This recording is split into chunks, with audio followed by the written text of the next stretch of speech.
Okay, so welcome everyone to our festive edition of the King and the Wizard Talk Wine and Cheese. I'm Stephen, I'm the King of Cheese, and I'm joined by Ian, the Wizard of Wine.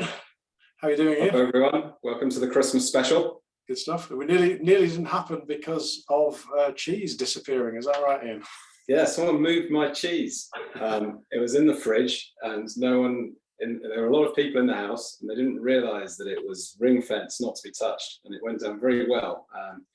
One piece has I've just about got enough left. The other piece completely disappeared and I had to go and replace it last minute today.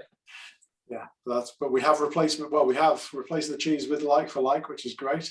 Yeah. So we're raring and ready to go. We've got I've got 1, 2, 3, 5 cheeses from our festive pick to go through, and you've put a couple of fantastic looking wine choices on this time. So can't wait to get stuck in. Yeah. So let's talk about those wine choices. It's Christmas. So what's it going to be for Christmas? It's got to start with bubbles. So here we are. We have Champagne Labruyere, and the reason I picked this one is there's a couple of reasons. The first one is, there are some champagnes out there we all know, the Grand Marques. We all know the names of them. You can get them in the supermarket, and there's absolutely nothing wrong with them. They're great champagnes, and what they do really well is they make their wines consistently the same in their house style year after year after year.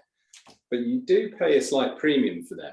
There's a lot of marketing going on with it. Yeah. I wanted to show that there are other champagnes out there that are worth taking a look at if you can find them. This is just one of them. The other thing I wanted to show is also champagnes do come in different styles. If you see a champagne that has Blanc de Blanc written on it, it's going to be 100% Chardonnay, and it's going to have a lighter style. It's going to be much more citrusy, fresh, acidic. Then you get champagnes that are made in a more, normal champagne is just a mix between 3 grapes. Typically Chardonnay, Pinot Noir will dominate, and Pinot Meunier in there as well.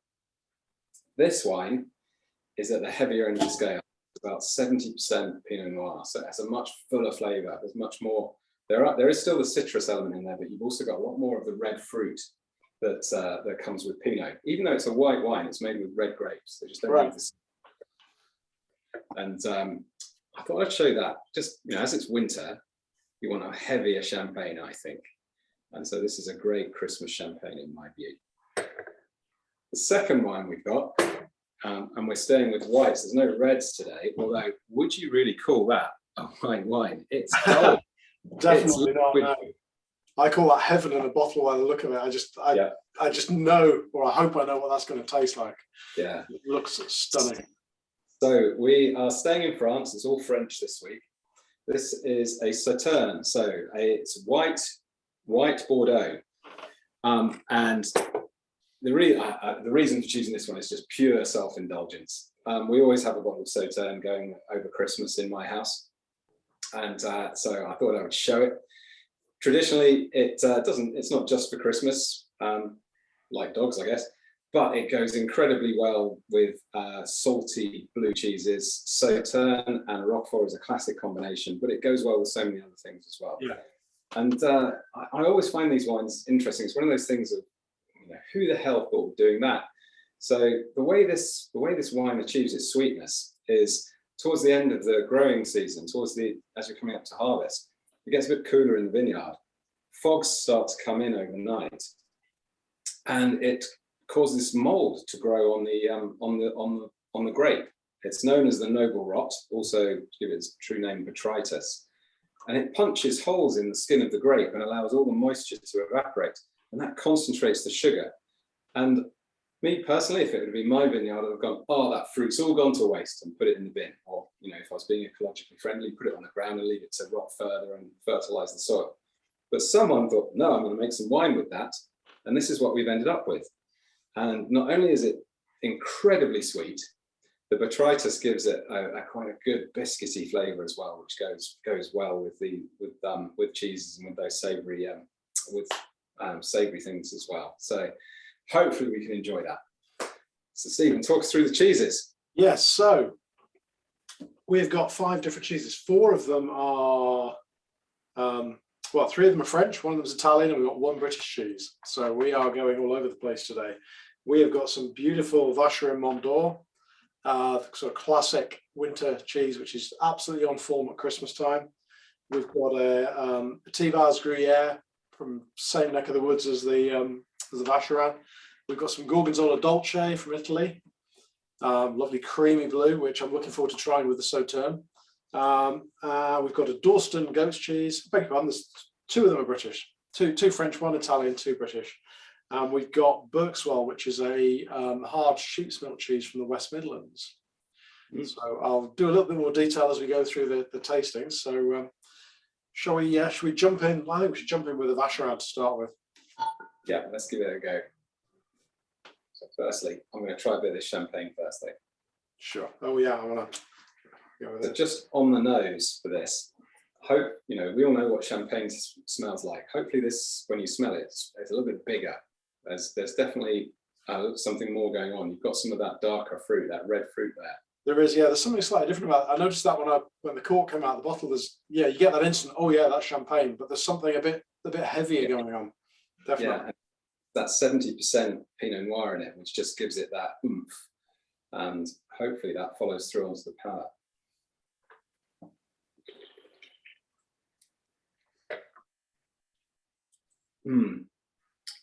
Yeah, it's there too. So you have there is still a citrus there. You know, there's still 30% odd Chardonnay in there. Yeah. And it's and that's giving it a little bit of freshness, but it's not as, you know, it's not as bone dry, acidic and citrusy as some other champagnes. There's definitely a little bit more weight to it, a little bit more red fruit coming through. So that Pinot is definitely in there and being dominating. So let's see how this goes with the Vacherin then. Yeah. So for those that are unaware of the Vacherin, this is a classic Alpine cheese made in Mont d'Or in France. And it's made with the same herds and the same milk of the cows that make Comté. So in the summertime, the cows are up on the high pastures and they're making Comté, which is a lovely hard cheese. In the winter, they come down to the low valleys and they use the milk to make Vacherin Mont d'Or. And this is aged for about 6 weeks or so. It's sort of soft, it's buttery, it's creamy, it's sort of the closest, in terms of looking, you think, oh, it's a brie, but it's not a brie. It's not got the sharpness that you get with a brie. It's much more mellow. It's also, I'd say, just even looking at it, it's a good colour. It's got a much this brie is far paler, I think. Yeah, yeah. This has got more buttery yellow paste to it, and when you see the whole cheese, the top of the cheese, they do it in different sizes. There are little sort of individual ones, or a big sort of 2 kilo cutting one. The individual ones are great to pop in the oven for a few minutes and dunk bread and anything else you want into it. Yeah. So for me, it's just starting to walk away, and it's looking nice. So I can imagine if you put it in the oven a little bit, you would be doing that. Breadsticks in there a lot. Yeah, and I actually, we had one a few weeks ago that didn't need to go in the oven at all. We just cut the top off it, and then it's super gooey already. I believe it. That's lovely cheese. Yeah, beautiful, heavenly cheese. There's only about 10 producers of this cheese now, so it's you know, it's quite specialized stuff. But every year we find that we sell more and more of this cheese through the shop. It's really in demand, and I can see why. It's a beautiful cheese. I'm going to try a bit with the wine. Yeah, and this is the cheese that your daughter goes on the hunt for, isn't It is, yes. it? I managed to finish 4.5. Yeah. And so she's somehow it managed to survive for today. Yeah. Okay.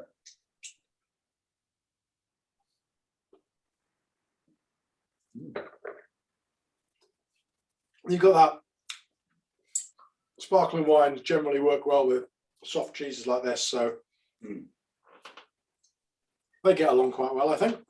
Yeah, well, one thing I like, you know, this is the benefit of having a sparkling wine. So, you know, a cheese like this just coats your mouth in all that lovely fat that's within it.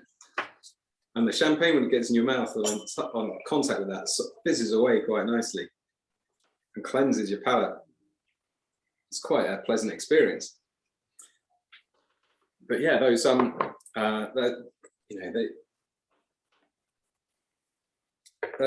is that red fruit in there that seems to go quite nicely with it. You can almost imagine that you're putting a little bit of I don't know, cranberry or red currant on the cheese.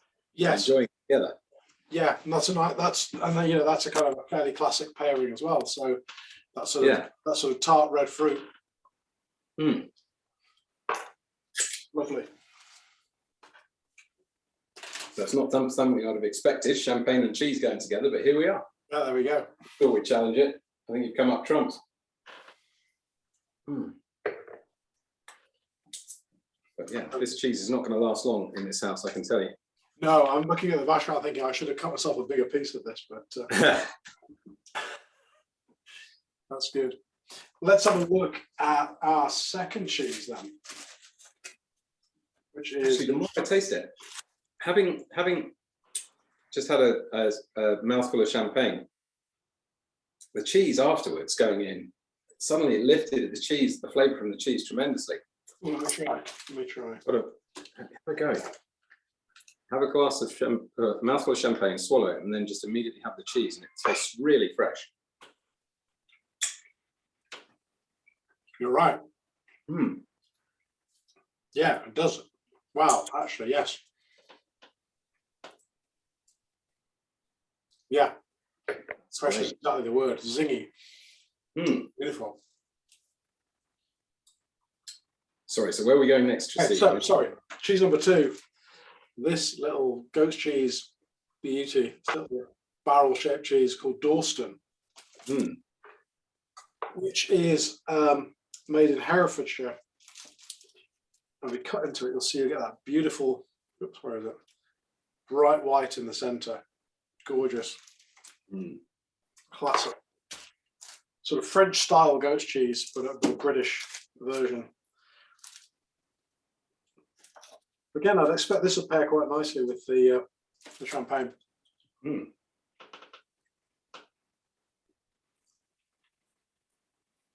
It's got that classic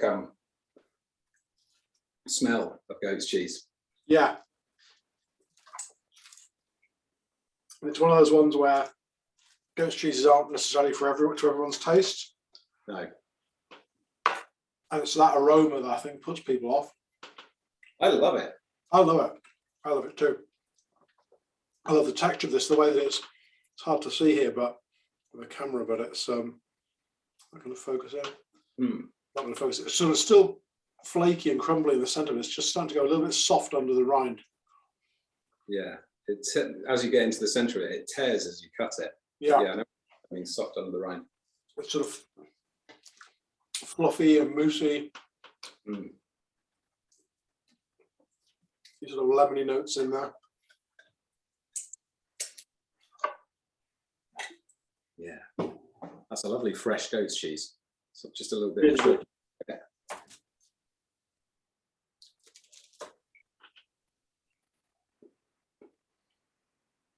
Oh, that's good. The texture just under the rind as well. That little bit where, as you say, it's going soft. Yeah. Feels great on your mouth. Which brings, and that's one of my favourite pet topics about trying and eating the rinds on cheeses, because I've seen people with a cheese like this and they'll cut the rind away and just eat the white bit from the centre, but they're missing out on half of the party, I think.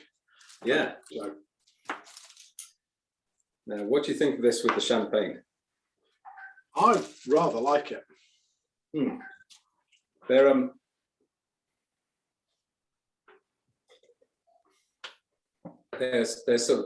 they're definitely not fighting each other. I think it's making the cheese a bit creamier.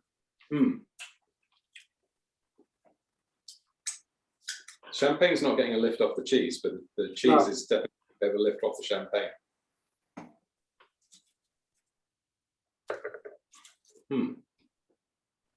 But yeah, that's not. I could carry on with that for quite a while. Oh God, I'm getting through this cheese as well. So yeah, I'm being cooked for tonight as well. I'm not sure. Yeah, same here. So I'm not sure quite how hungry I'll be, but never mind. Yeah, very nice combinations. That is good. I mean, it's Now, made. I have to confess, this is the first time ever that I'm having champagne with cheese. So this is Really? all new. Excellent. Yeah.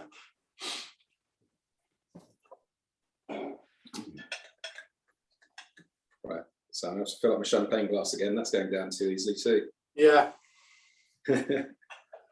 Well, it is Christmas, or nearly Christmas, isn't it? So Almost. yes, indeed. Right then. Where are we going next? So let's have a look at cheese number 3, which is the Berkswell. Ah, This is a sheep's milk cheese, and you can see from the slice of this, the whole cheese is kind of like a sort of flying saucer shape. yeah. This is made in the West Midlands, and it's just got a lovely aroma to it. Mm. Well, I think when you taste this, I'm getting, it's kind of compared to like a sort of mature Italian pecorino. Yes. I get quite a lot of kind of fruity notes off this. Yeah, definitely. Fruit and nuts as well. Mm. It's quite a good nutty cheese. But yes, it is that's the style I would use to describe it, pecorino. Yeah. And if I looked at it without the label on it, I would pick it as a pecorino. Mm. Oh, but that's gorgeous. It's got a beautiful aftertaste as well, which just keeps growing. Yeah. Lovely and rich. It's got that lovely sort of pale yellow colour that you get with sheep's milk cheeses. Yeah. Really lovely cheese. Mm. Let's see how it goes with the champagne. I'm just trying to put my finger on what that aftertaste is. I think it's nuttiness. Oh, I just got a beautiful bit of so this is one of the cheeses that someone that got pretty much demolished, and I haven't got much left. And your point about the rind, the house guests cut the rind off and the rest of it. So I just had a load of rind by itself, and I swear in the aftertaste there was crystallized fruit. I don't know if you get that or not. There was suddenly a little burst of almost crystallized fruit. Not the sweetness. There was this, actually, there is something there that just right at the end, a little bit of sweetness. Not the sweetness so much as just this intense burst suddenly of citrus fruits for some reason, and then it just disappeared. Right, let's try with the champagne. Mm.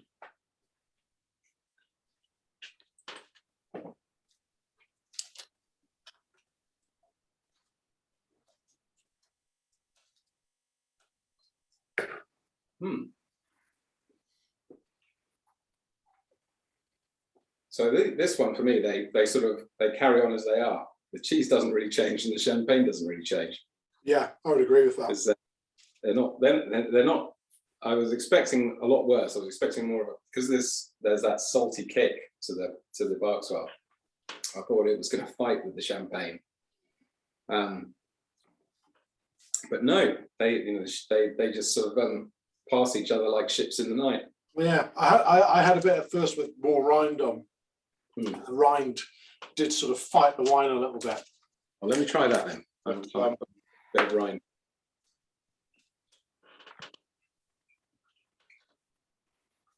Hmm.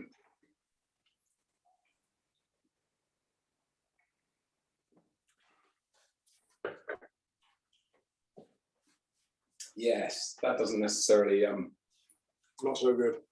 Not so good. No, it brings out the worst in the rind, doesn't it?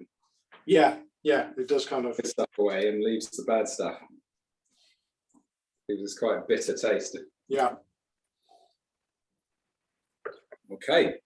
Very good. So we are 3 down. I think next we go for the T-Vaz. Here we go. Alpine. Fresh Festive to replace the stuff that disappeared. Yes.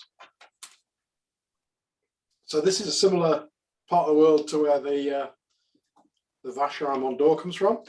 Mhm.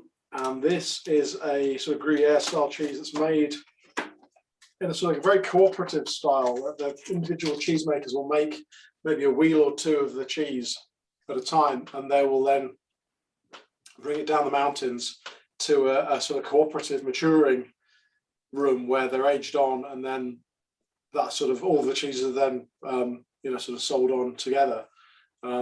Traditionally, this is made and still made today over open fires in big copper vats. So this is about as sort of old school as you get with cheese making, compared to the sort of very mechanized, automated cheese production you get, say, in this country and elsewhere. This has got so much going on. And I think it's that I can taste. So when you said Gruyere style, I had in my mind's eye what I was expecting. I've had lots of Gruyères, but yes, this had a lot more. It's a lot fuller. And the thing that's giving that fullness is there's almost a smokiness, a little bit of smokiness coming through. So I think that is helping intensify, and the flavour is just very intense anyway. So I think partly because of the way they're making it over that fire. Yeah, there's into smokiness as well, which makes it different from a Gruyere. And the aroma. There's so much going on. It's sweet, it's nutty. There's florally, slightly fermented flavours in there as well. It's fruity.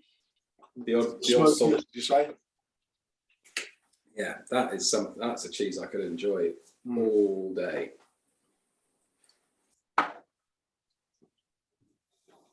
Now, I'm not expecting a huge amount from the champagne with this, but let's give it a go.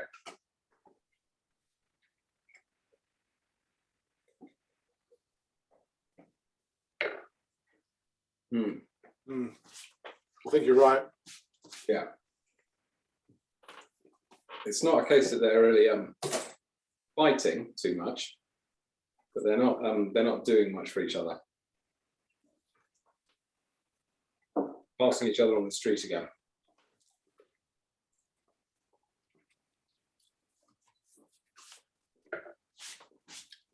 This one might go a bit better with a Sauternes. Let's see, that little saltiness might do it. It'll be interesting to see.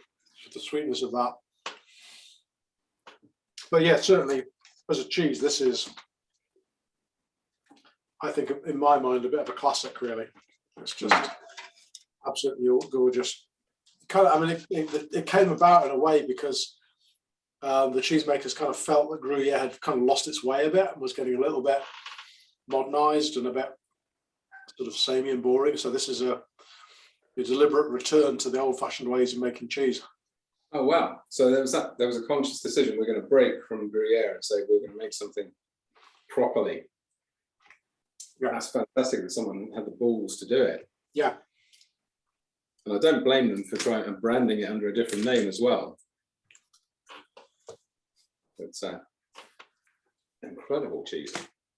It is lovely. I mean, especially when you see, we get stuff every year from the La Gruyere marketing people, and that's a huge machine. They send out so much in terms of merchandise and promotions for us to push that Gruyere cheese. But I would rather, we always resist it, and we stick with this because it's so much more interesting. Oh yeah, as a story and in terms of the cheese itself. That, I mean, if you like, that makes Gruyere look like a wallflower.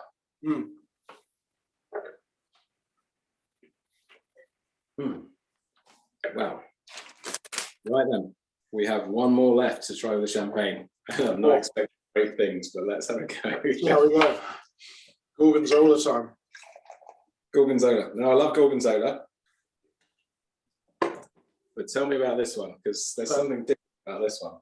So this is the Gorgonzola Dolce. Rather, there's two types. There's the Picante, which is a lot sort of spicier and more sort of, clearing the sinuses, as I would call it. This has got a little bit more subtleness to it. Yeah. Again, we sort of sell it in pots because it comes as a great big sort of 10-kilo wheel of it that just is begging to be scooped out on the counter, which gives us a load of theatre. So I like that's what I mean. I've never seen a Gorgonzola served in a pot before. Yeah. I can imagine someone, and when I saw it in the pot, when you go to buy your ice creams in the summer, and if you're staying away from gluten or you're trying to be good, you have it in a pot. So I can imagine on the other side you serving a load of this cheese in an ice cream cone, but probably not. We could, well, I think it would work quite well. Put it in an ice cream cone, drizzle a bit of honey over it. It would work. So because it was in a pot, I bought a spoon. A spoon. Yeah. I'm using the back of a knife. But it is salty, it's sweet. Yeah. Salty and sweet, that's it. Beautiful. Oh. Got a beautiful, I mean, it's got that sort of creamy Gorgonzola quality anyway. So I can imagine you scooping it out. Yeah. Really, in the same way that Vacherin does, it coats your mouth in that glorious liquidy, fatty cheese. Yes, that fattiness is just there, isn't it, really? But with that blue hint, just that sort of, it's not full on metallic. It's almost biscuity. Yeah, it's very savoury, isn't it? I really like that. Yeah, it's not that blue metallic taste. It is savoury, lovely and subtle. Yeah. Now that's a cracker. And this is we were talking about the Yativa as being a fairly recent innovation. This has got its origins in the 12th century. It's a really old cheese. So it's a recipe coming from not far from Milan in Italy, and it is just, indescribably good. It's one of the few cheeses, actually, interestingly, where we're talking about rinds, where the rind isn't edible. Oh, shocking. So the rind isn't edible. Which again gives us, when we serve it in the shop, we end up with a kind of a big, an empty shell of a Gorgonzola wheel. Now, I said I wasn't expecting a lot from this with the wine, but I've just had a surprise. So the same thing was going on as with the Vacherin, which is, having had a mouthful of cheese and chewed it, my mouth was covered in liquid cheese. But I then had a glass of champagne, and the same thing happened. It frothed up the way it did in the for the Vacherin. But with that came a great big hit of red fruit, a massive lift of the red fruit in the wine.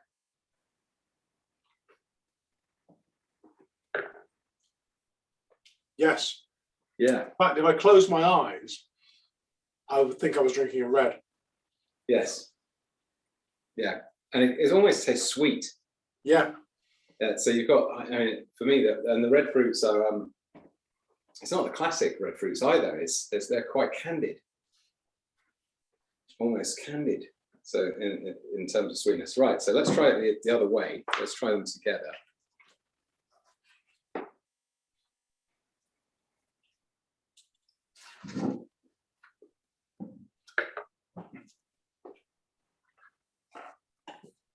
Yeah, so in the mouth at the same time, they don't really do a lot. It's that, and the cheese after the wine. I mean, the cheese is strong enough to just overpower it. It doesn't really care what you drunk before. That you had a glass before. It's really that champagne following the cheese that gives it the champagne that lift. Yeah. But there's no way the champagne's going to do anything for this cheese. The cheese is just no, it's just not going to fight back at all, is it? Hey, no. Even though it's a fairly measured and mellow blue. So nice. Yeah, and that's to be expected. So wow, that lift for the champagne though, it's incredible. Love it. So good. Excellent. Right. So now it's time to go round again. Let me finish my champagne. With something else. So I'll just park my champagne. So here we go. Here's so this is Château Suduiraut, 2004. So there are a couple of things I can say about this wine. So 2004 isn't necessarily regarded as one of the best vintages. It had good vintages either side of it. But one thing I would say about about vintages, and particularly about Bordeaux. In Bordeaux, they got so much money. They generally make good wines, even in a bad year.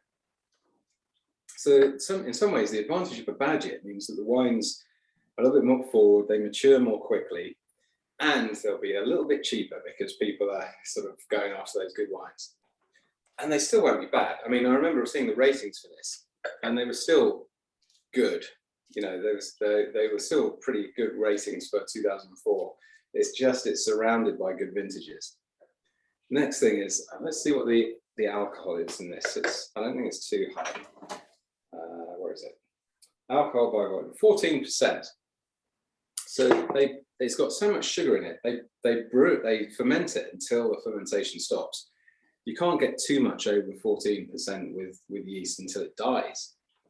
Right. So and there will still be a ton of sugar left. So when you wrap it around the glass, when you stop, you'll see that it clings to the glass, and you get what's called legs. Yes, running the glass. Syrupy. Let's have a sniff. I mean, the colour, I'm not going to say too much of the colour other than liquid gold. Yeah, it's stunning looking.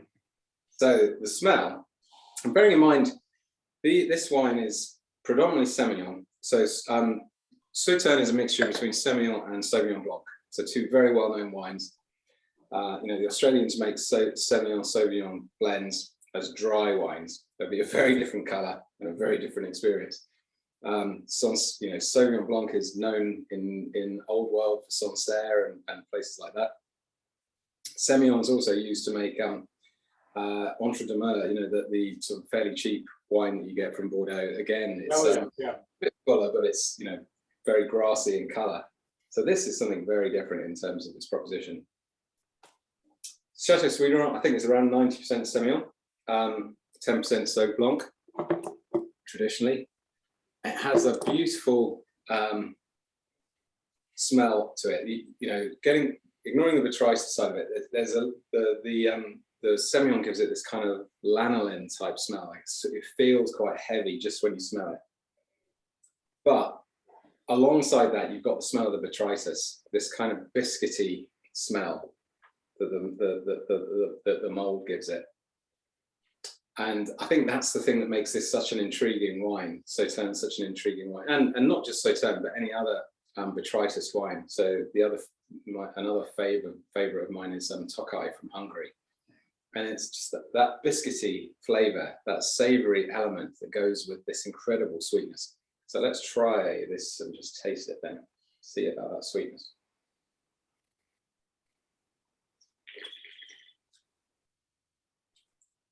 So just having that in my mouth, it feels so heavy compared to a normal wine.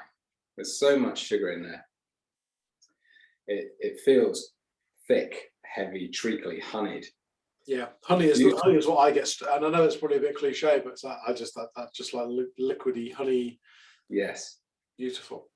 There's notes of ginger in there, but overall, there's also that savoury element, that biscuity element that comes from the botrytis. Yeah, which that sort of that depth.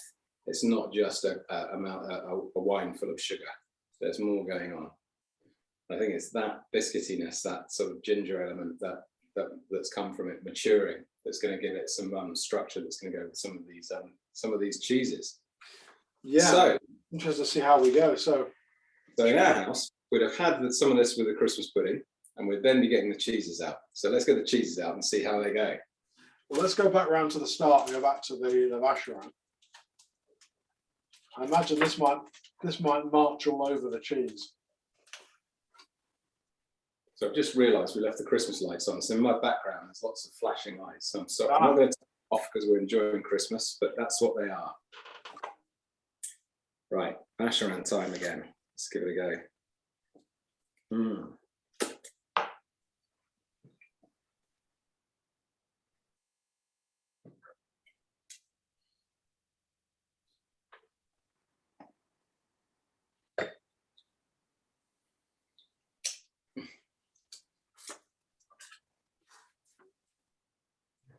That's interesting.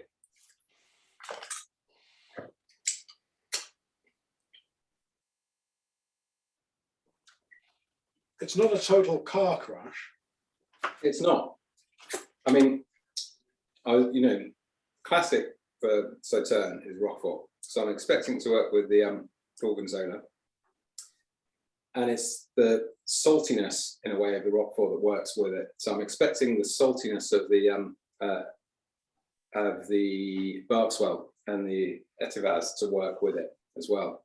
I was not expecting great things from the goat's cheese or the so from the Dorstone or from the Vacherin. But this isn't the car crash I was expecting. The only thing I would say is the Vacherin is making the Sauternes taste even sweeter. Yes, I got that. It just sort of, it took away some of that savouriness and just made it sweeter. Definitely. Yeah, it's absorbing that savoury element of the wine and just and highlighting the honeyed notes, the sweetness of it. And the wine isn't really doing much for the cheese. I'm not getting anything extra from the cheese with the wine.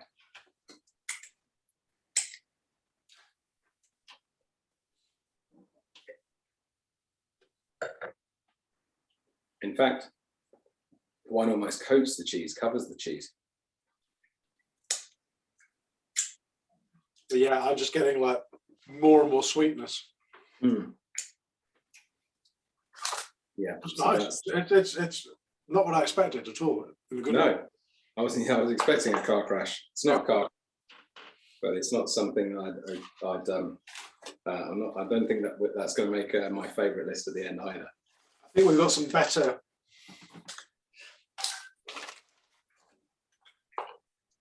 I think we should get the Dorstone out of the way now, because I'm not hugely optimistic that the Dorstone will go great with this. No, I'm not. I'm expecting the Dorstone to just disappear. So let's see. Let's see. Who'd have thunk it? Goat's cheese and Sauternes. So the cheese is still tasting just as good. Let's see what happens with the wine.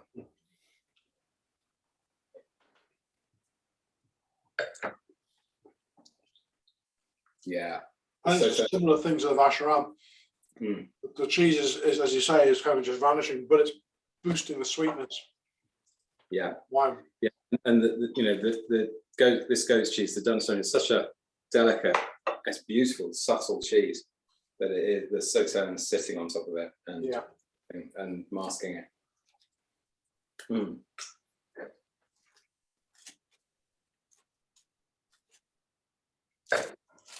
Yeah, lovely cheese, but yeah, that's not a match made in heaven. Supporting role, I would say, on that one.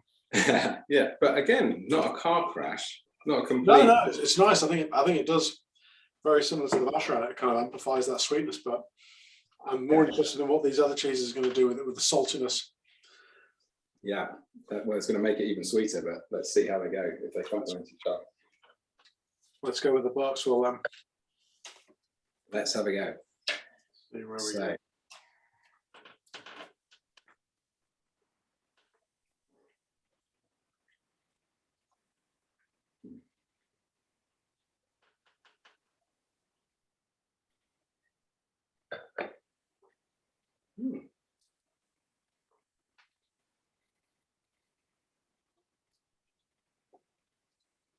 That's interesting. So for me, it amplifies the the tertiary flavors in the Sauternes, the flavors that come through time, through through maturing in the bottle. It amplifies the ginger that's in the background, and almost for the cheese, it almost amplifies the saltiness. I'm going to try a bit with rind, because the bit I've just had didn't have rind on. Yeah, same here. See what happens.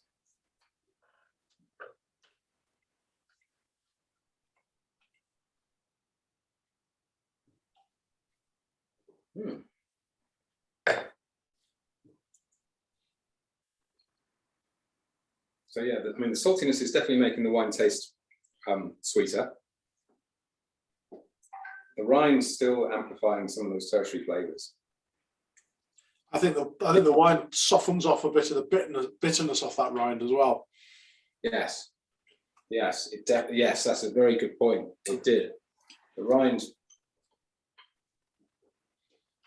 Yeah. Yes, you're left with those rich flavors from the rind. Yes.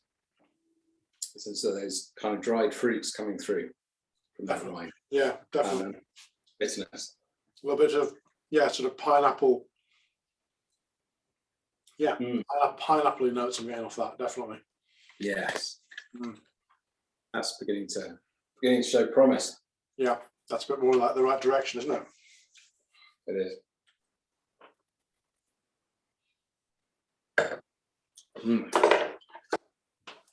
Okay. So then,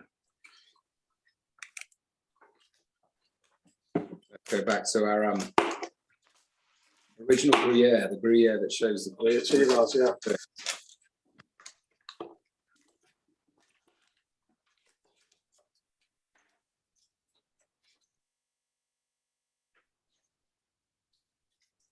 Okay.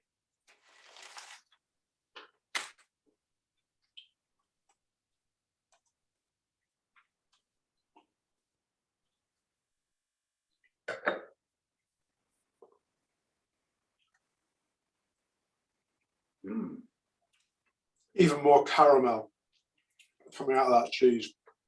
It's like the Berkswell, but more. It's lifting those tertiary flavors out of that wine. But the biscuitiness of the wine goes really well with this cheese. Really well. You can taste that botrytis flavors with the cheese. They just harmonize so well. Yeah, that nuttiness of the cheese is. That's brilliant. Beautiful.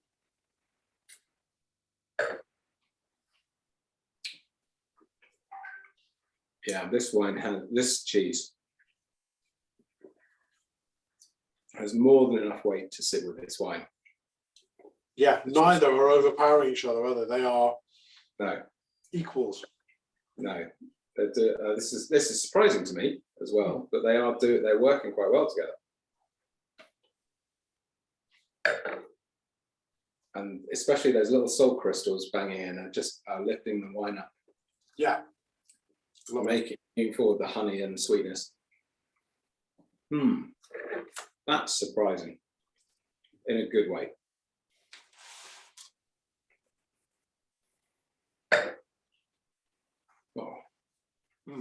I love this cheese even more now.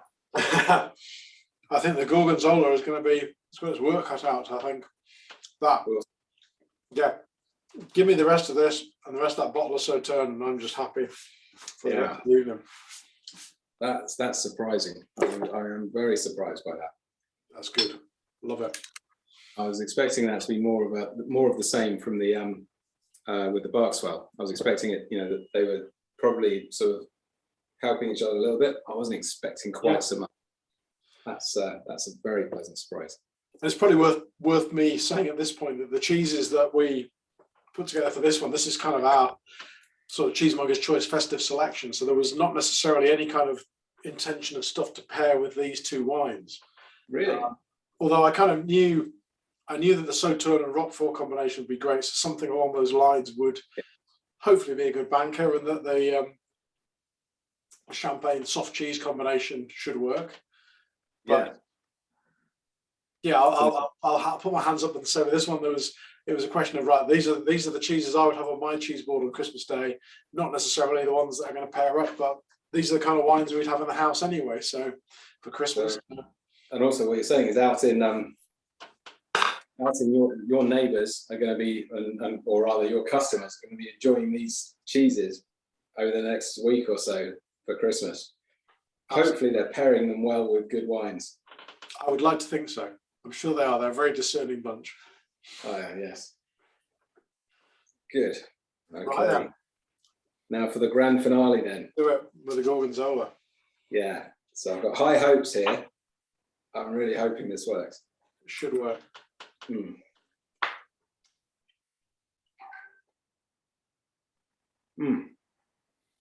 That's still a beautiful cheese.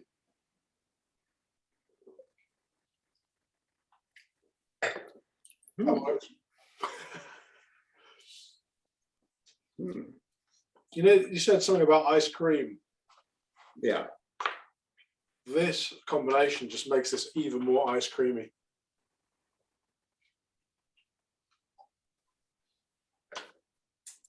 Yeah. It's sweet, it's salty, it's creamy. Yes. Oh, dearie me. That's a cracker, isn't it? I'm kind of heading into Christmas pudding flavour. Yes. Right now. It would be very easy to take this pot of Gorgonzola and just pour some of that Sauternes into it. Yeah. And it's got everything going on. Yeah, there's a lot. The saltiness of the cheese is lifting the sweetness of the wine. The biscuit elements of the cheese, of the wine, are working really well with the cheese, particularly the blue elements of the cheese. And you've got that beautiful creaminess of the cheese sitting in your mouth with this very heavyweight, but at the same time, refreshing wine. That's a killer combination, as it should be. Really good. Yes. And on paper, as you say, on paper, that's the combination that should work the best. Mm. And I mean, when I saw the cheeses arrive, that was the one I was looking for. Mm. Happy days. Yeah, and it's not just a lift to the tertiary flavours; it's a lift to the fruit flavours as well. Yeah. I don't know about you, but I'm getting quite a lot of fruit coming through, and it's cooked fruit as well. It's sort of cooked apricots, even cooked pears coming through. Yeah, there's a definite. I'm somewhere between stewed fruit and somewhere between Christmas cake. Christmas pudding, kind of. It's that, as you say, it's that cooked fruit type thing. Yes. Yeah, and that's and none of the other cheeses have brought that out in this wine. No, the previous pair with the Ativas and this was lovely and sweet and caramel. Yeah. This has got so much more going on. Yeah, it's definitely showing. It's giving the wine a chance to show its good stuff.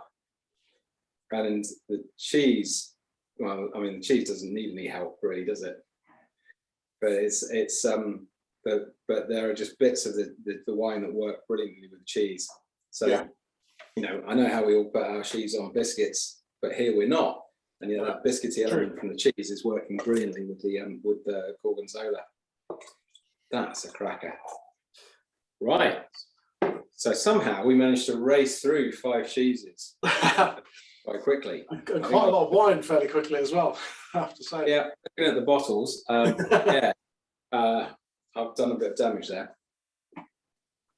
So, having gone through that, it just remains to ask, what is your pick of the day? Which is the combination that you would go for? I thought it was going to be the Ativas with the Sauternes, but I have to say the Gorgonzola and the Sauternes just win it. Yeah. So for me, there have been a couple of surprises. The champagne with the Vacherin was a surprise. Yeah. The champagne with the Gorgonzola was even more of a surprise, especially that lift that the Gorgonzola gives to the champagne and presents all that red fruit. I love the Sauternes, as you say, with the hard cheeses, in particular the Ativas. Yeah. But you know, as expected, I'm with you. The Sauternes and the Gorgonzola is the killer. Yeah. Is me. That is expected to be, and for good reason. That's right. Yeah, that's good. And for me, you know, even to sort of like the cheeses like the Dorstone, it kind of got a bit lost in with the wines. There was no bad sort of clash there, and it's just a beautiful, delicate, moussey cheese. I think, you know, if I, you know, as a cheese board, we've had this on the table with these wines to drink, then there's going to be a very pleasant evening, I would say. It's all good. But yeah, in terms of like standout pairings, I was pleasantly surprised with the Vacherin as well. I thought that was interesting. I think something about that similarity between the Vacherin and the Gorgonzola, that kind of fatty mouth coating texture that you get from them, that the champagne then works really well to cleanse and kind of effervesce away. Does something really special to both of those cheeses. Yes. So do that all day. Excellent stuff. Right. There we go. All that remains is for me to wish you a Merry Christmas. But what we're going to have to do is put our heads together and work out where the hell do we go from here in 2020.